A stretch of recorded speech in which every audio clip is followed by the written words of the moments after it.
நம்ம கிட்ட காயகல்ப பயிற்சி ஒண்ணு இருக்குது, இல்லது ஏதோ ஒரு பேர் ஒண்ணு வச்சுக்கோங்களேன். இதுக்கு நாம அதுக்கு ஒண்ணு சொல்றோம் தக்கன் வேள்வி. தகுதியுடையவனா ஆகிறதுக்கு ஒரு வேள்வி செய்யணும் நம்ம சொல்லி தக்கன் வேள்வின்னு சொல்றோம். மூலமாங்குளத்திலே முளைத்திருந்த குறையை காலமே எழுந்திருந்து 4 கட்ட இருந்த வழியில் பாலனாகி வாழலாம், பரபிரம்மம் வாழலாம், ஆளமுண்ட கண்டர் பாதம் அம்மை பாதம் என் குரு சொன்னது. இப்ப நிறைய பேர் அப்படி சொல்லி ஒரு விஷயம் ஒரு ஆளுக்கு ஒரு விஷயம் அதான் நான் சொன்னேன். மந்திரம் சொல்றதுனாலே பண்றதுனாலேயுமா என்ன அப்படின்னு கேட்டீங்கன்னா, வெளிச்ச உடம்புக்கும் சக்கரத்துக்கும் சம்பந்தம் இல்லை. வெளிச்ச உடம்பு எடுத்துன்னு போய் அந்த எண்ணம் இருக்கிற இடத்துக்கு நம்ம கொண்டு போறோம். வெளிச்ச உடம்பு கீழே இருக்குது, வெளிச்ச உடம்பு கீழே செலவு பண்ணிடுறோம், மேல வரைக்கும் எடுத்துன்னு போறது இல்ல. அது மேல எடுத்துன்னு போறதுக்காக நம்ம ஒரு உத்தியை கையாடுறோம். சக்கரங்கள் எல்லாத்தையும் வேலை செய்ய வைக்கிறது இல்லை. சக்கரம் எப்பவுமே வேலை செஞ்சிருந்தா இருக்குது, இல்லைன்னா ஒரு மனுஷன் செத்துருவாங்க. எந்த ஒரு சக்கரம் வேலை செய்யலாலும் அந்த மனிதன் இருக்க முடியாது, செத்துருவாங்க.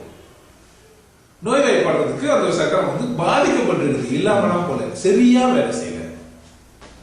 நோய்வாய்ப்பட்ட சரியா வேலை செய்யல, வேலை செய்யாமே போல. அது ஒரு வீல் பலகீனமா சுத்துது, வண்டி வேகமா போல. ஒரு வீல் இல்லாம இல்ல, வீல் இல்லாம வண்டியே போவாது. வீல் என்னாச்சு, பலகீனமாயிடுச்சு, அதுக்கு பெக்சர் போடணும், அது குணப்படுத்தணும். அதுதான் இப்ப தைராய்டு சரியில்லை மாத்திரை போடுறோம், அந்த இடத்துல இருந்து என்ன ஒரு கெமிக்கல் போடுறோம்.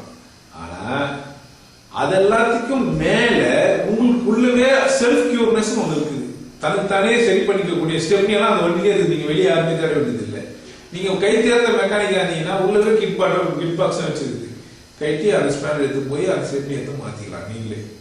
நீங்களே மாத்திக்கலாம் தானே, மெக்கானிக் தேவையா? தேவையே இல்லை. அப்ப நீங்க வெளியே மருத்துவரையோ அவரே தேட வேண்டியது இல்லை. ஒரு யோகி வெளியே யாருமே தேடுறது இல்லை, தனக்கு தானே சரி பண்ணிக்கலாம். அப்ப நீங்க சாப்பிடாம இருக்குது, சாப்பிட்டுருது, உள்ள வேலை செய்யற மணிப்பூரம் சரியா வேலை செய்யணும், சாப்பிடாது தானே, கம்மியா சாப்பிடணும். இது உங்களுக்கே தெரியும், பசி எடுக்காது, உடம்புக்கு தெரியும் விசேஷமானது. நீங்க கவனிங்கன்ற